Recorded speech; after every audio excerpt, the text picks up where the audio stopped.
Today is May 15th, 2022. My name is Earl Hopkins, and I'm interviewing Mr. Leon Holland for the Commemoration and Contextualization Initiative. We're on the University of Texas at Austin campus in the Moody College of Communication studios. Thank you, Mr. Holland, for agreeing to do this interview. This interview is being recorded, and the unedited copy will be housed at UT Austin. Please know that if there is anything you do not wish to discuss, I will honor your wishes. If there are topics you wish to discuss and I haven't asked about it, please do bring it up. And lastly, if we need to take a break or get you a drink of water, whatever it is, just let us know. Okay, so I'll start off the interview by asking about your upbringing. Let's talk about how you grew up in San Antonio. What were race relations like in your community and in your city when you were in school? Interesting question. I grew up in San Antonio, Texas, and for you that may not understand that San Antonio is predominantly Hispanic, white Hispanic, and the African American population is small. It's been well documented, that the integration process, or desegregation and integration in San Antonio happened fairly easily. And I don't mean to insinuate that there was not Jim Crow practices there, and that we knew that when we got on the bus, you went to the back of the bus. If you went to a theater, the two that we could go to, you had to go to the balcony. However, as far as integrating the lunch counters and things like that, it happened much faster than the rest of the South. And and I grew up, my neighborhood was multiracial. In fact, my across the street neighbors were Caucasian, Hispanics on the other side, and our local market, a grocery store, was Chinese operated, and the kids of all of us played together, and so it was, and our families interacted, and so it was racially it was it was a shock when I came to Austin. Let's put it that way. And what about your experiences in San Antonio, like as a student at your various schools, whether it be elementary, middle school, or junior high, or high school? Like, what were those experiences like, and why were you so shocked when you came to Austin? Okay, well, first of all, again, where my home was, the elementary school was a block away. That was for the whites. We had to walk at least 10 blocks to CUNY Elementary School, and so that was an interesting thing, playing with the kids. We all wondered why we couldn't go to the same school. You know, that was a big thing, but we understood. Going to elementary school was interesting, obviously, and in fact, we are still friends with many of the people that I was in the first grade with now. So, and then going after graduating from elementary school, went to Douglas Junior High School, which was a little less distance than the elementary school. And again, it was in walking distance. And that was a, interesting experience, because that's in junior high is when you become members of, I was a member of the band, and I played the clarinet. And interestingly enough, I did the same thing in high school, and then when I came to the University of Texas, I was in the Army Armed Forces ROTC band as well. And so as far as growing up in San Antonio, it's, again, from the racial standpoint, it was not hostile, but yet and still you might still get called the N-word if you walk into someplace, but it was not prevalent. What did you hear about UT Austin before you came to attend the university, with you having that experience in San Antonio where it wasn't as hostile, although that racism was present. What did you hear about UT Austin before you arrived? To be honest, I knew very little about it because it was not on our radar. Because I was, as I mentioned before, that from a family standpoint and legacy standpoint, I was groomed, so to speak, to go to Wilberforce University in Ohio. And so, as I said, University of Texas was not on my radar. However, in 1955, our counselor, late 1955, counselor called several of us students into his office and made us aware that the University of Texas in Austin would be desegregating in the fall of 1956. And he advised us, informed us that we probably should submit our applications. I'm not sure how many people he called into the office, but two of us decided to come here. And my very dear friend from childhood on, Henry Lewis James, who's now deceased, he and I applied, and his father drove us here in September, I believe it was the 16th or 17th of 1956. And when we arrived, we were shocked to see that we would be living in a wooden World War II barracks. And I have a letter there that explains the information that we received in July of '56, where we would be living because we were Negroes. Crazy experience. And do you recall knowing about the Herman Sweat versus Painter case?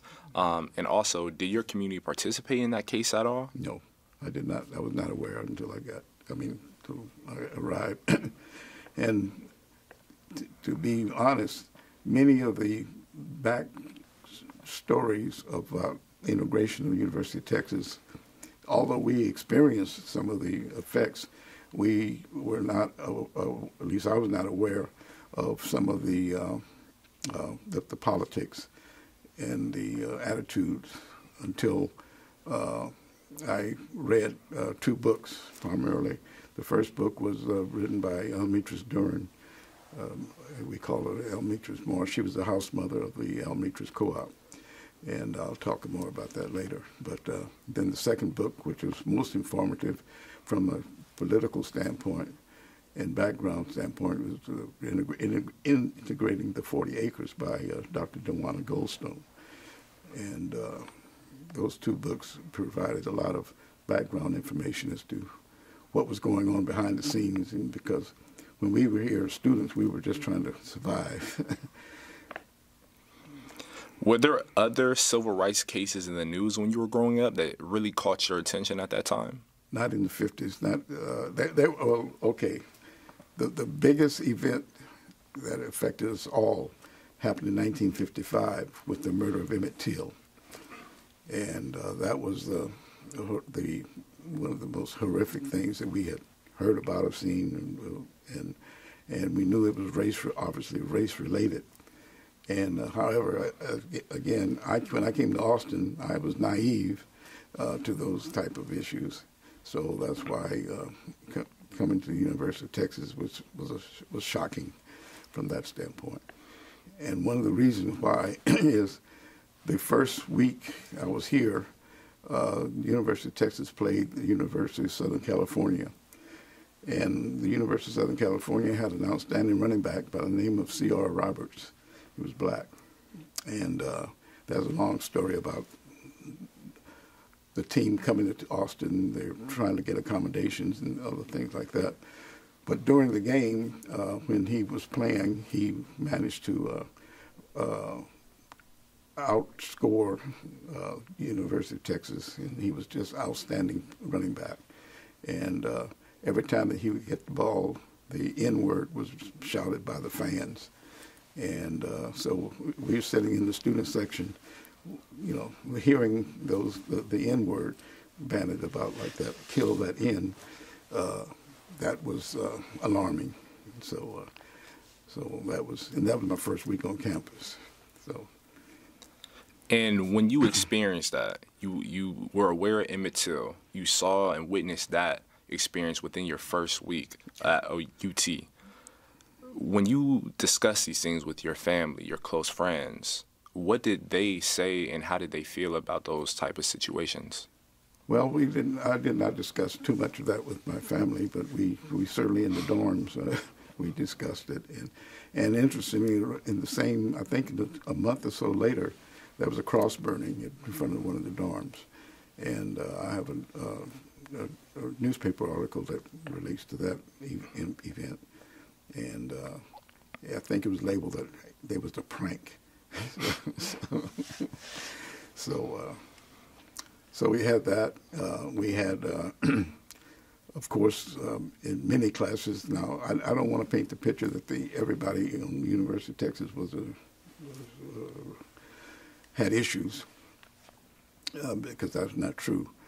But anyway, when you go to many classes, if you would sit in a particular area, if there was somebody white sitting next to you, they would move. Or if you was there alone, nobody would ever come near you. You had some harassment on campus, and again, I must say this because other my peers, it depended upon what college and what subjects you were taking. For instance, the people in music and fine arts had no issues at all. The people in education probably had very few issues. But I'm speaking now from my wife's standpoint. My wife was Peggy Drake, and now Peggy Drake Holland, and she's also from San Antonio, and she was the valedictorian of our high school class when we came. But she stayed in San Antonio, went to junior college, and I came here. And but anyway, now there's another story about her situation as being a female and being black in the School of Business in that era. So that was an issue there. So I'm rambling. I don't know if I got the point. And you mentioned earlier that initially when you came out of high school, Wilberforce was really the school that you were eyeing, but they opened up the student populace at UT. Like they integrated like black students, right? Yeah. But I wanna talk to you more in detail, like with your experience at UT Austin. Did you ever think with the things that you were seeing on campus, and it wasn't all bad as you say, but why were you convinced like I'm going to stay here, I'm going to pursue my education, irregardless of some of the difficulties that I'm experiencing? Well, first of all, we were we knew it was a right, and my family had they had basically been advocates and activists, so to speak. So we knew that was a right, and we should be here. We definitely felt that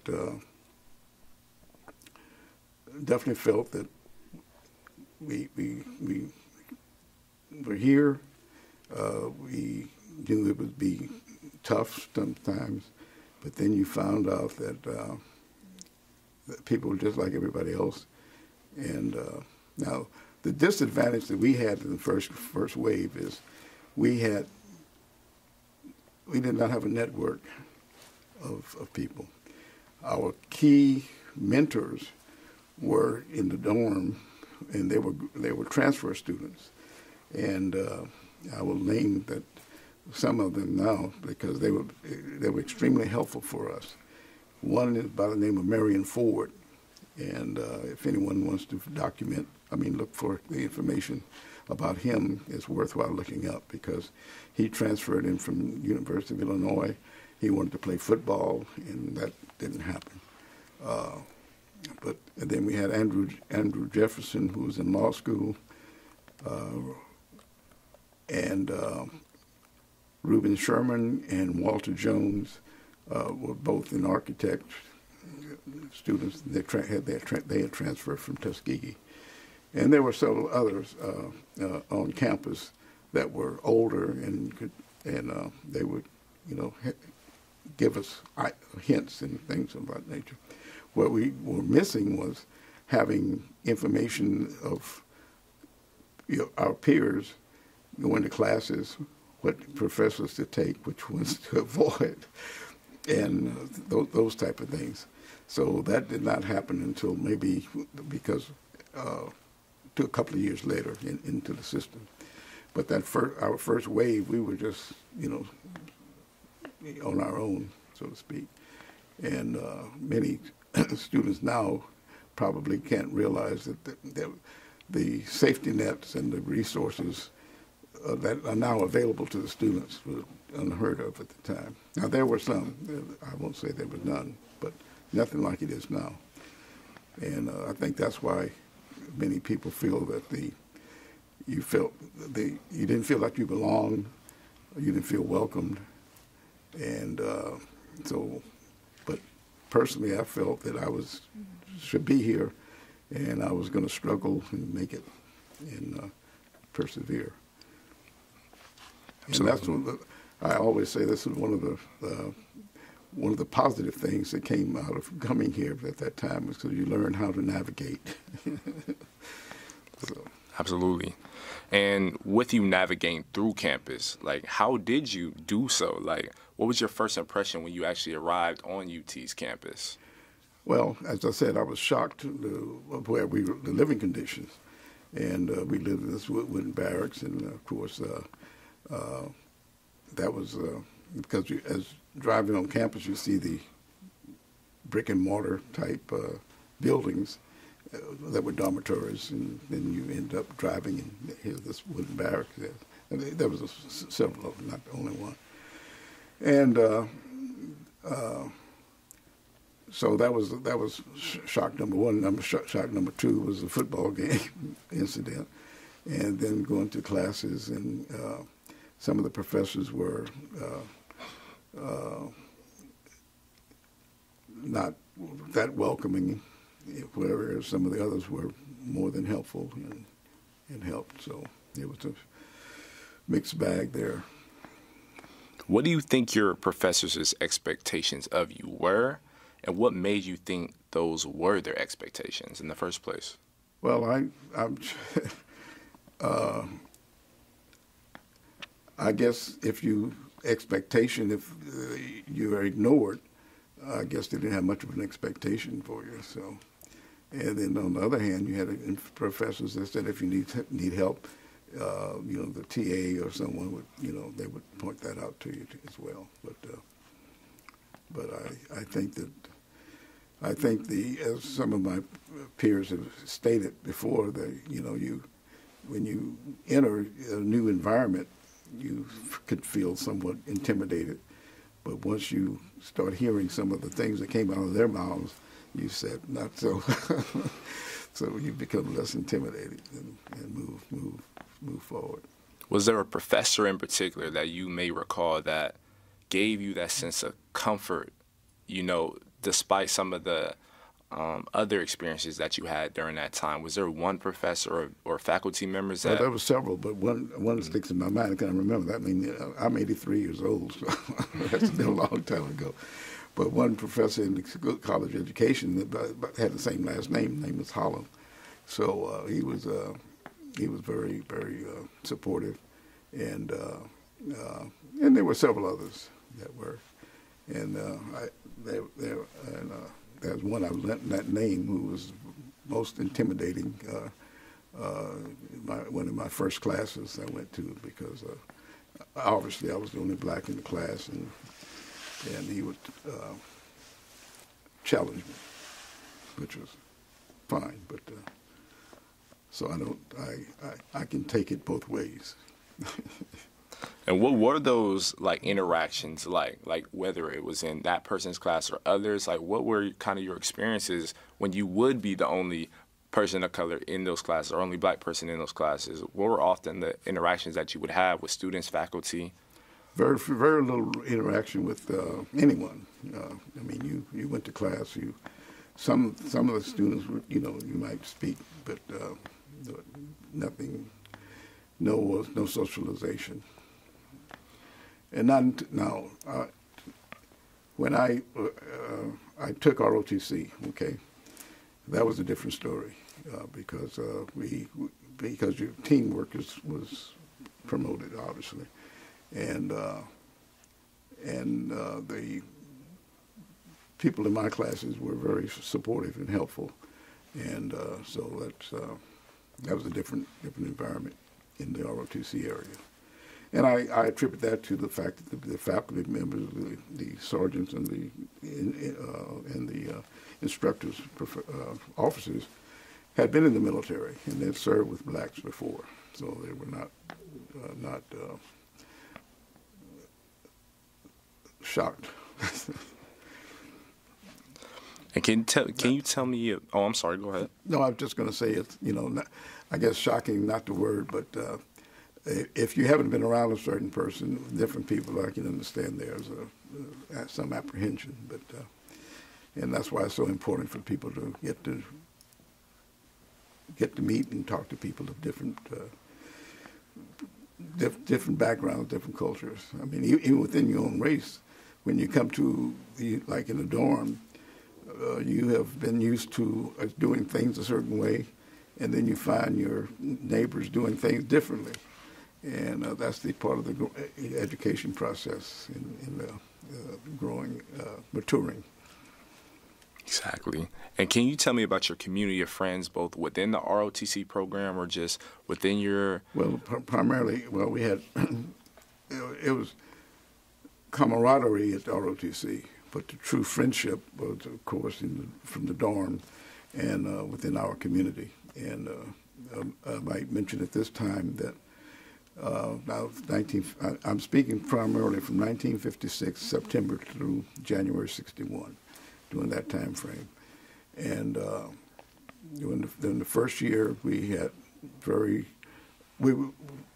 of all of us in the dorm were very close knit, and we had a good relationship with the people. The females, African American females, of course.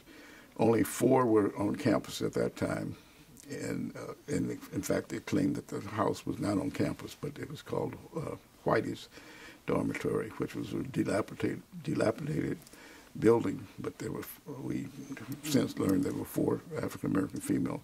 All the other female students were living on a dormitory called Eliza D, which was operated by the Houston-Tillotson, and that was located, I believe, on the corner of 12th in I-35, but and also keep just for time reference, keep in mind 1956, I-35 was under construction. We didn't have cell phones. We walked mainly to the east side from here. And many of the stores downtown you could not go in. And of course the drag, Guadalupe Street, the only places that could enter was the 2 bookstores. One was the Co-op, which is still there, and next door to the Co-op at that time was Hempfield's. And those are 2 bookstores. And you would not, most of the other businesses on the Guadalupe were all Jim Crow practice. And of course you wouldn't, what we call the West Campus, you wouldn't venture past the Co-op in Hempfield because that was cool. It was, you were not welcomed, I guess. That's the way of putting it. And in those moments where you felt as though there were certain areas, even at your own campus or the surrounding campus area, where you didn't feel comfortable walking in or entering certain locations and having to witness some of those racial acts, throughout your experience, like who were the people that you felt closest to out of your friend group that y'all stuck together, y'all made sure each and every one of you all was safe and were comfortable despite the discomfort that surrounded you? Like, who were those individuals for you at that time? Well, we all, the people in the dorm, of course, our very dear friend Charles Miles, who's now deceased, but Charles Miles, Willie Jordan, which you'll hopefully be interviewing as well. We were all in the same group. We had, and then later on we had other people join us, but I'm speaking now of the first semester of 1956. So we sort of stuck together and talked among ourselves and found out. Now in 1958, when Almetris Co-op was opened, that's when the girls were on campus, and the house mother was Almetris During, as I mentioned before, and she was most welcoming to all of us. I mean, she was just like a mother away from home for all of us.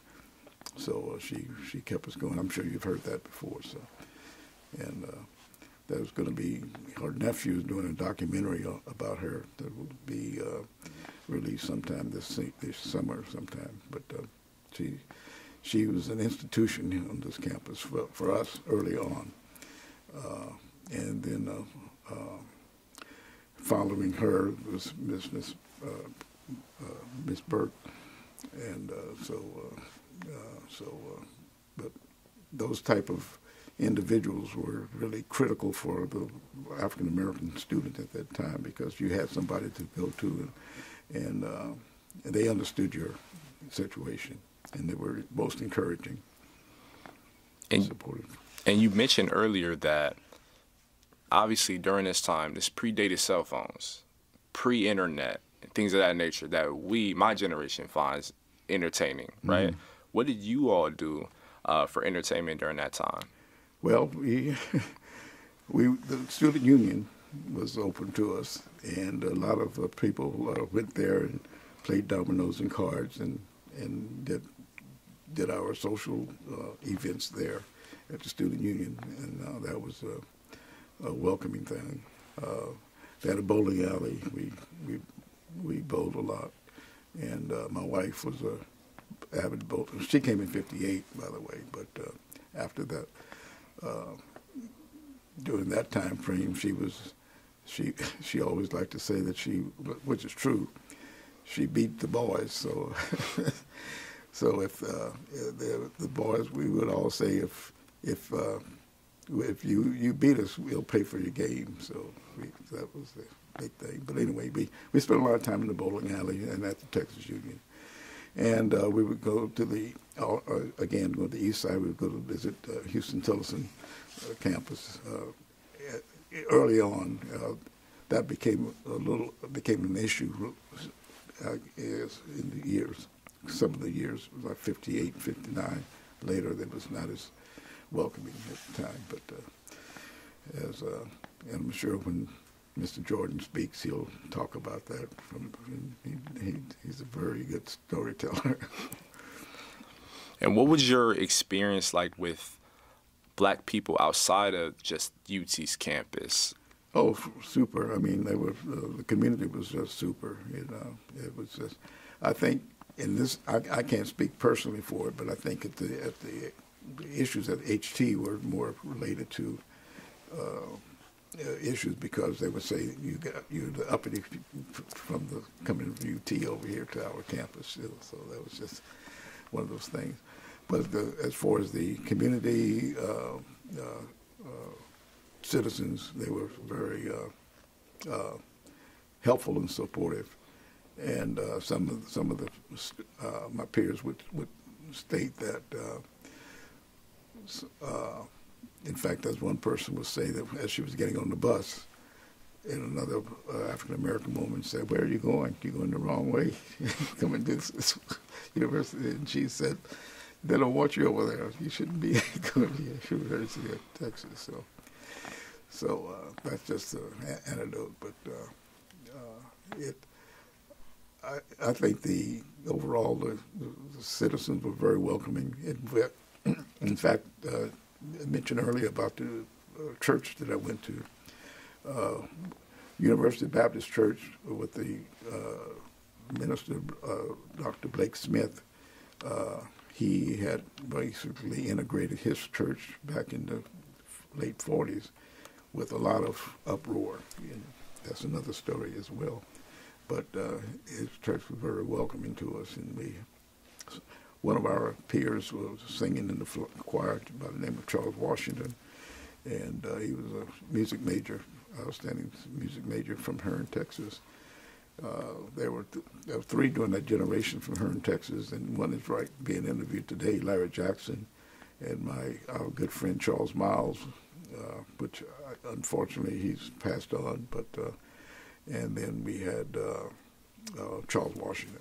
So those three that came from Hearne. So Hearne had more representation than San Antonio because only two of us from San Antonio came here at that time. And you mentioned the student center, the bowling alley, the church as well. What other places around Austin did you feel most comfortable? Well, it was not a matter of feeling comfortable because you feel comfortable anywhere you go, but it's whether they received you as being belonging, because I felt that I had a right to be wherever I was, so I was not uncomfortable. I think everybody else was uncomfortable because I knew we had to be there. But I feel that we would go to the east side. That was our social outlet. That was it. Yeah. What spaces did you feel most excluded during that time that you were a student at UT Austin? Well, you're excluded from restaurants. I mean, where did you eat? A good example is weekends. There was nothing open on campus. Now, we had two places that we could eat. One was at the Commons, and then I forget the name of the Varsity. That was it. Two places we could eat. And I think there was a tea house at the Simpkins that you could go, but they were all closed on Saturday afternoon and Sunday, so we had no place to go. So we had to either do it yourself best we could, and or go to the east side. I have a question. Sure.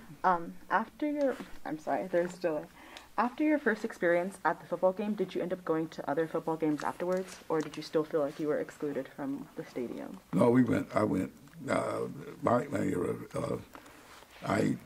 know later on the students started protesting, not going, but from my time frame, we continued to go to the game, even though we knew that the sports were still segregated, But we definitely would go to games where their opposing teams had blacks, and we obviously pulled for the opposing team. Did you participate in any school organizations and activities during your time at UT? Two things, two primary things was being in the ROTC. I mentioned I was in the ROTC band, and that was opportunity because the Longhorn band was segregated. The blacks couldn't play there. So I always tease people that in case, upon occasions, the armed forces, the ROTC Armed Forces band had an opportunity to play on the football field. So we did I was on the football field once or twice playing in the ROTC band. The second outlet, of course, was our fraternity. And we, back in 1957, several of the transfer students who were already alphas started the idea of getting a social club together. And I've included a picture, hopefully it can be added to this document. The picture of this, what we call the Sphinx Club, and I think that's a historical piece of imagery. And so the fraternity aspect was most very critical to us, and we, as we always said, we were the first to initiate membership. However, the AKAs got on campus before we did. And we became official in 1960 as the Epsilon Iota chapter of Alpha Phi Alpha. Were there any critical moments that you really leaned on your brothers at that time? Were there experiences where you really felt you needed it more than you ever known, even prior to your membership? I think the whole bonding issue of starting off by having your big brothers taking care of you, and I viewed it as taking care of us and mentoring us. And again, going back to what I said earlier, the transfer students that were in the dorms with us that first semester, the first year, they were extremely helpful, and because they could give us the guidance that we needed. Because keep in mind, again, from my perspective, I had always envisioned coming to a college where you had a lot of extracurricular activities to be involved with. There was a great social environment, and when you got here, those were outside of our purview. Not because we wanted it to be, but we were excluded. And so we found a way of making our own social events and taking place that way. And along with that brotherhood, being a member, a charter member of UT's Alpha Phi Alpha Fraternity Incorporated chapter, as well as your experiences at the dorm, and connecting with other black residents of Austin at that time, how did it feel it changed you from the moment you stepped on campus to the moment you graduated? How did you feel like you evolved as a person or changed? Well, definitely you evolve as a person because, as I mentioned before, you learn how to, I personally learned how to navigate the system because I had to, I was going to stay here. and so that was the big thing. And because it's huge, it was a huge institution. Now, keep in mind now, in '56, the population I think on campus was less than 20,000, and the city of Austin was about 160,000 at the time. So compared to now, it's a lot different. But it was still a big place for us, for me. My high school graduating class, I think we had 150 people in the high school graduating class, and which was small compared to some of the other places. And then I want to ask you this as well. With you having had your military experience and you travel overseas, I think you say you had over 15 positions, right, and things of that nature.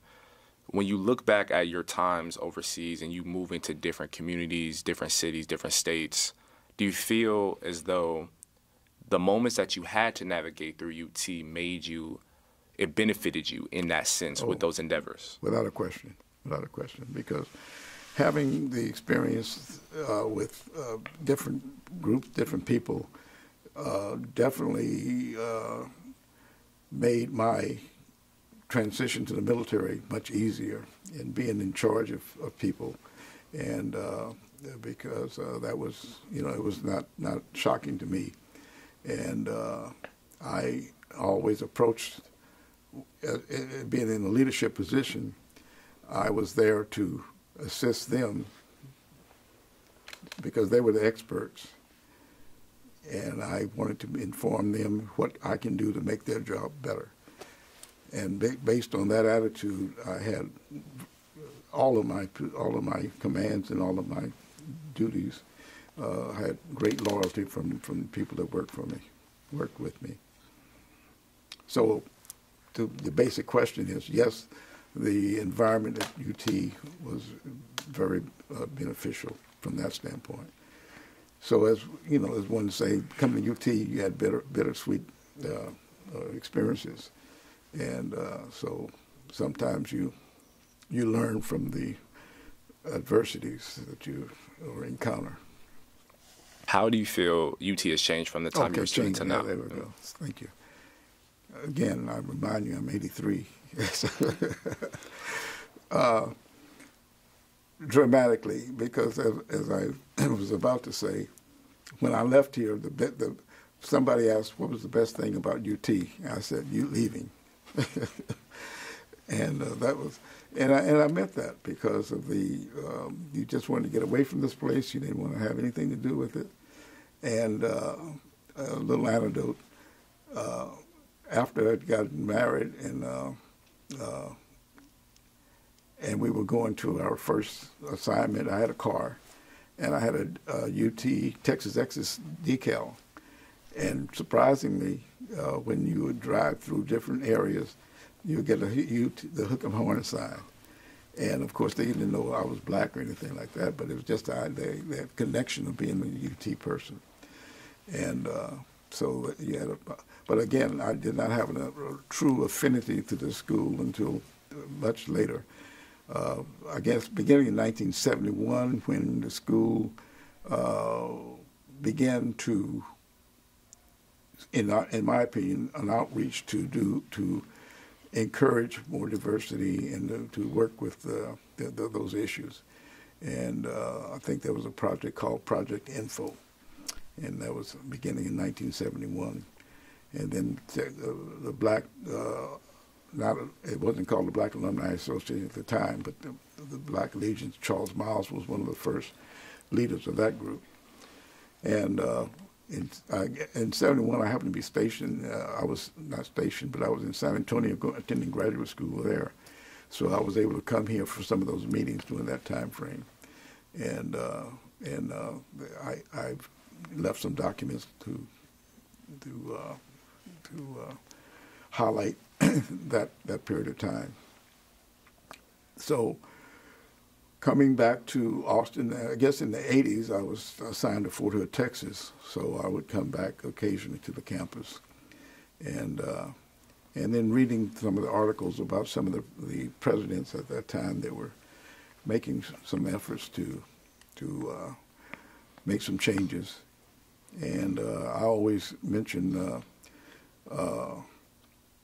again, I was an alum at this time, but when I moved back to Austin in 1991, I became more involved. And with President Bill Powers, who, in my opinion, was the most outstanding person for dealing with the injustices. And one of the things that he did was to create the Division of Diversity and Community Engagement, DDCE, and brought on Dr. Greg Vincent, who was outstanding to begin the process of really making a change. Now, I don't want to take anything away from the previous presidents, Dr. Faulkner and Dr. Cunningham. They both did things as well positively. But President Powers really made the effort, and he suffered for that from the political standpoint. And then fortunately, well, to answer the question, that changed my mind about the University of Texas, because I knew that having my degree from the University of Texas gave me a step ahead of others. And not only for what the brand of University of Texas that it carried helped, and so that's you walk in the door, you're a UT grad, and you're black, but you're a UT grad. So, so from that standpoint, I had an allegiance to UT, but as far as having that deep down support of UT, I did not have until I saw things changing from the top down, and a sincere effort being made. And from that point on, I said, I've got to do what I can do to support the University of Texas and to encourage more African Americans to attend, because the education is outstanding, the resources are unbelievable, and so you might as well, and it's a state school, you might as well take advantage of it. And I might say, going back to one of your questions earlier about why I came to UT, not only because of the fact it was opening, but the tuition was $25. So So, and then it was only 80 miles from San Antonio, whereas Wilberforce or Hollow, wherever else I was going, would have been, economically much different. So that was a factor for coming here as well. But I don't regret coming here, as one of my peers, Willie Jordan, says on another video opportunity. He says, people ask him why did he come to, why did he love it so? He said, I don't know, but I love it, and I would do the same. So that's what he has said on another video interview. So, which I totally endorse, because I would encourage. In fact, my daughter came here and she finished from here as well, and of course my wife was, came in '58, and she has a student lounge named in her name, which was just unveiled this past February. And it's called the Peggy Drake Holland Student Lounge in the Macomb School. So that was quite a cool recognition. That is. Yeah. Can I circle back for a second? Sure. Mm-hmm. So a big running theme of the entire reason we're here is about having spaces on campus where specifically Black students feel safe and everything. Mm-hmm. I'm not sure if you remember, but do you remember roughly when you were told the news that Amicia Stern was going to have a dorm named after her on campus? And how did that make you feel? And do you have any other stories or anything you want to say about her? You're going to get you'll be interviewed by, I think Jackie Hawkins will be interviewed, and she will be the one that can tell you, because she did a lot of work to get that off the ground. I attended the ceremony when they was open, along with everybody else. I should have brought that picture along, because I have a picture of us sitting in the audience of that day, and then getting a tour through the dorm. It was just so overwhelming with joy to see that, and for the school to recognize how important she was. Now, interestingly enough, many people may not be aware that the students had a great deal to do with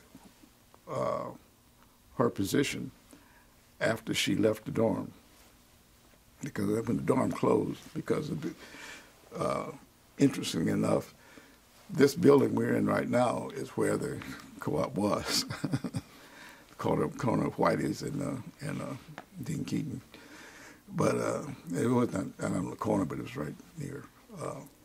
But she had such a pivotal role, important role for us in encouraging us, and she made the place, made the Almitra's Co-op just like home away from home.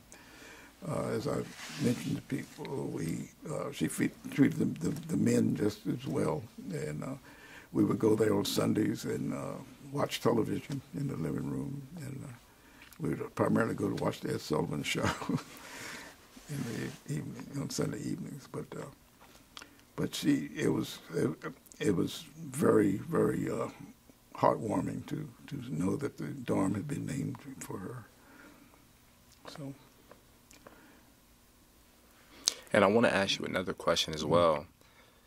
You mentioned your wife's name is literally ingrained into a building on UT's campus. A room. A room, okay. Yeah, okay. So by extension, you attended the university, your wife did, as well as your daughter as well. How important was it to have that kind of family bloodline to be integrated into this university? Oh, it's very, it's a positive thing for sure. Yeah, we feel, and in fact, interestingly enough, our daughter, we didn't necessarily encourage her to come.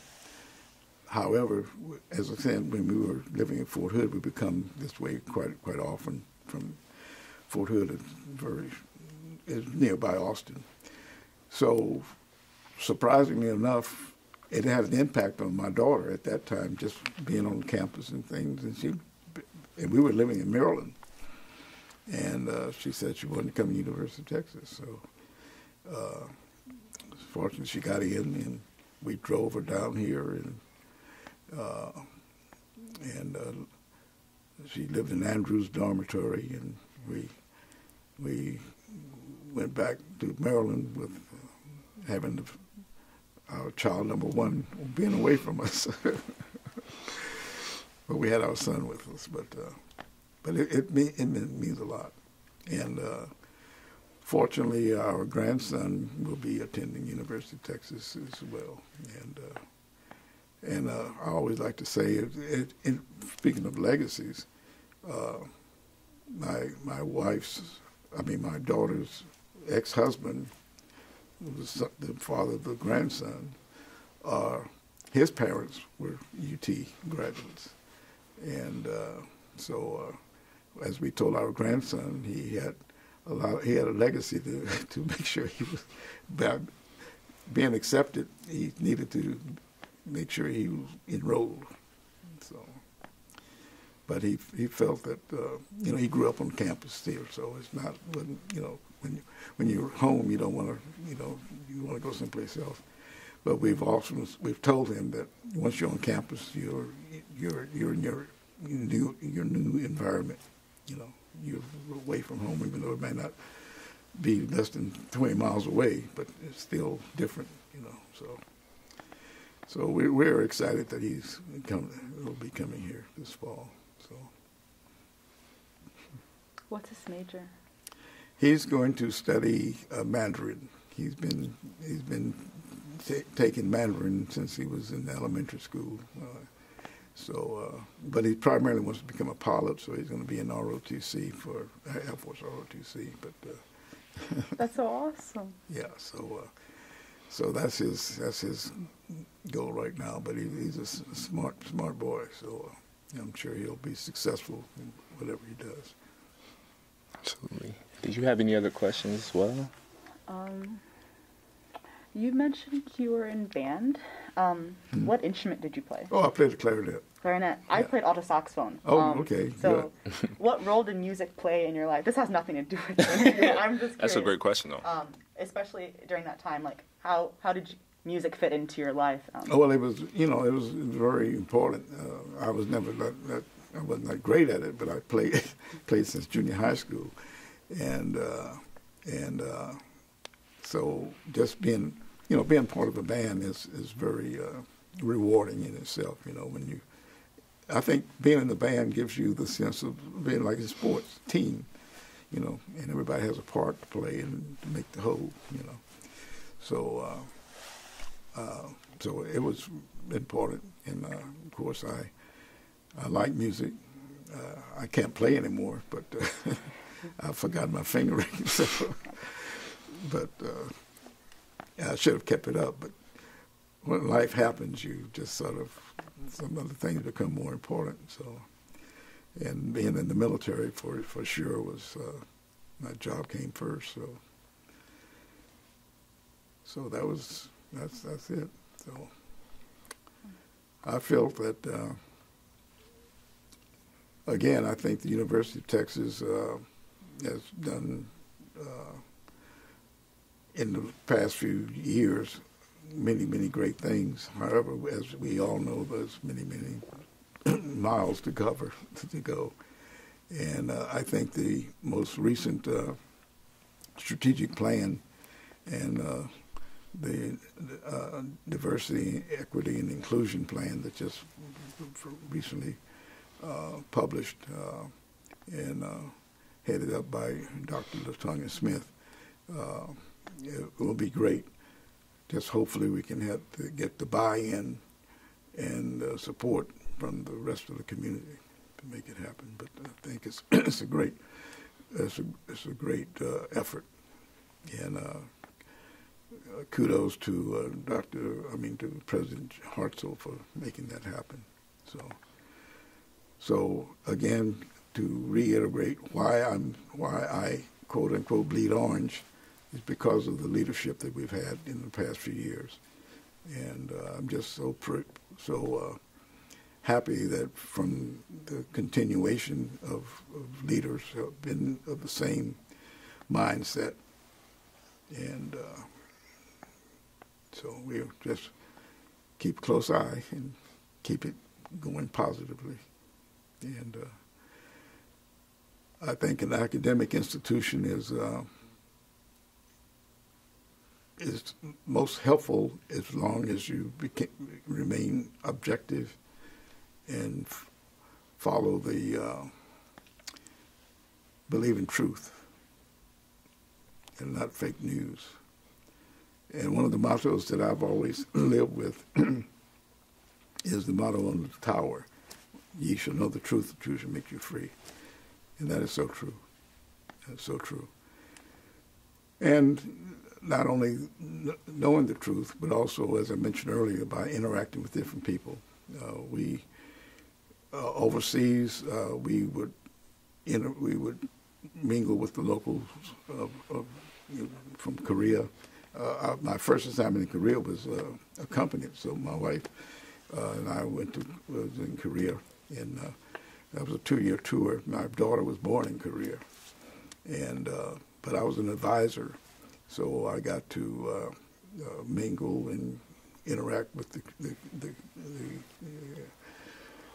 Korean military and citizens in all of those small towns and villages throughout the southern part of Korea, and eat the food, learn to eat the food, and just that's when you really find out, even though you're not fluent in languages, you can still, through body language and signs, get along and communicate.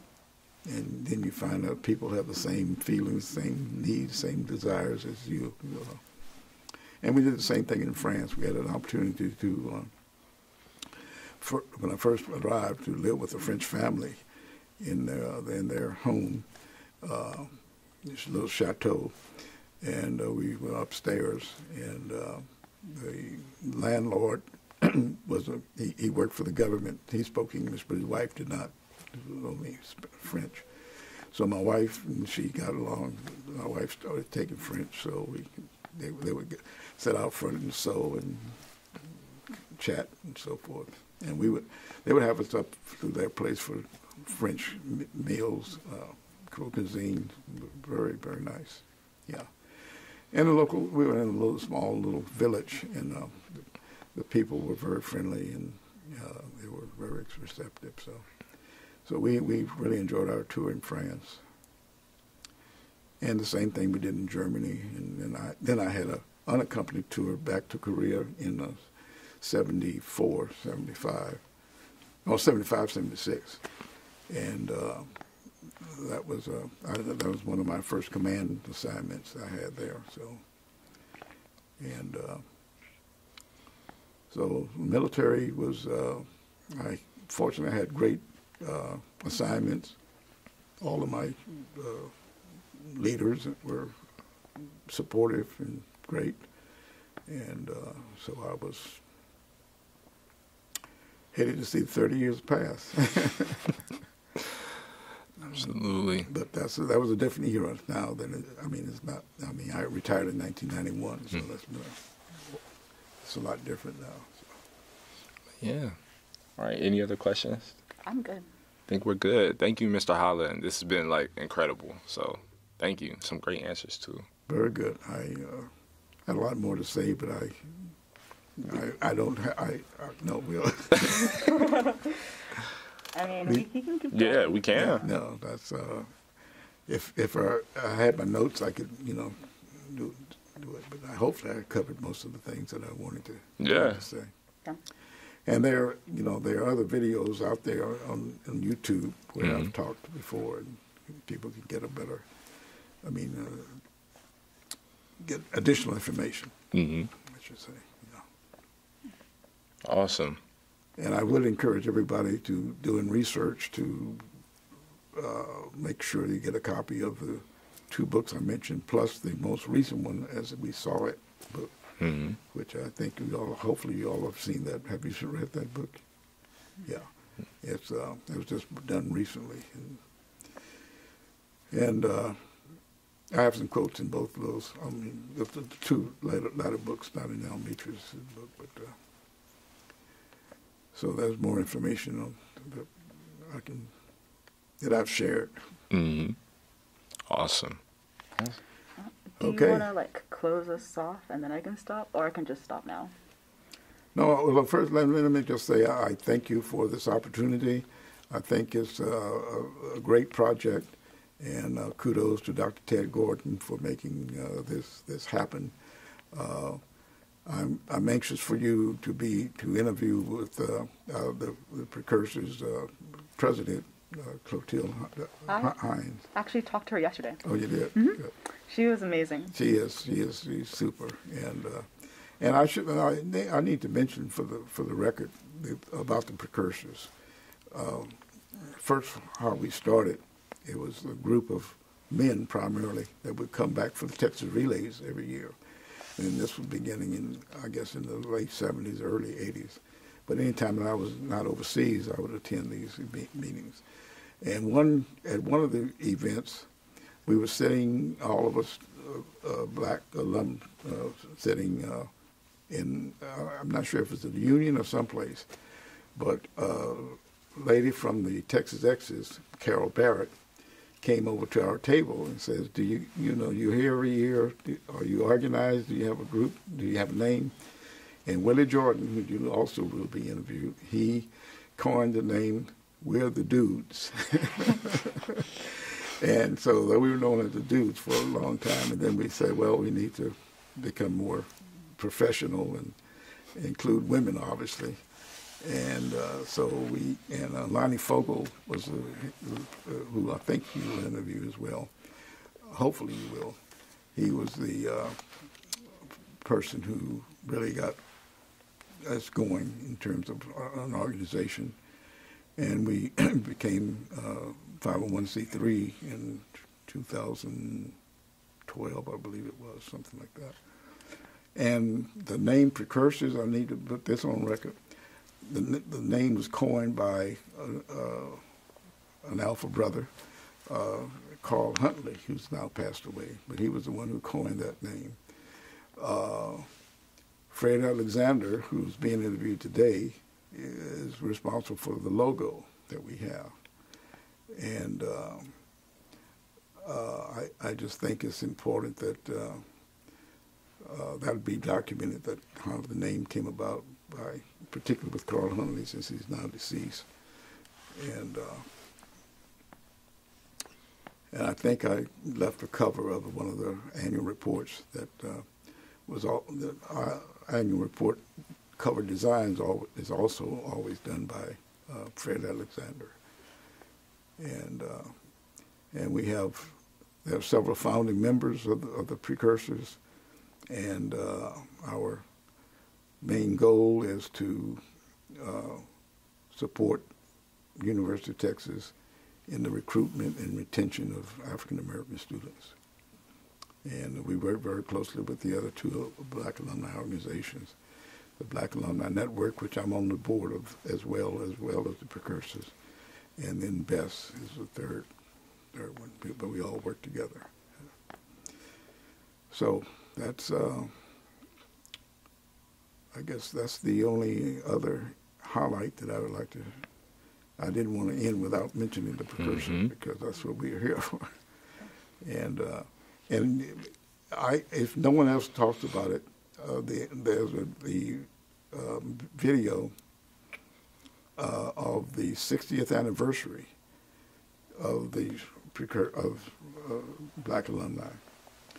And again, this was the brainchild of our president, Clotilde Haynes, and she promoted it and got buy-in through with Dr. Vincent, Dr. Leland Moore, I guess Dr. Leland Moore, and the president, and they made it happen.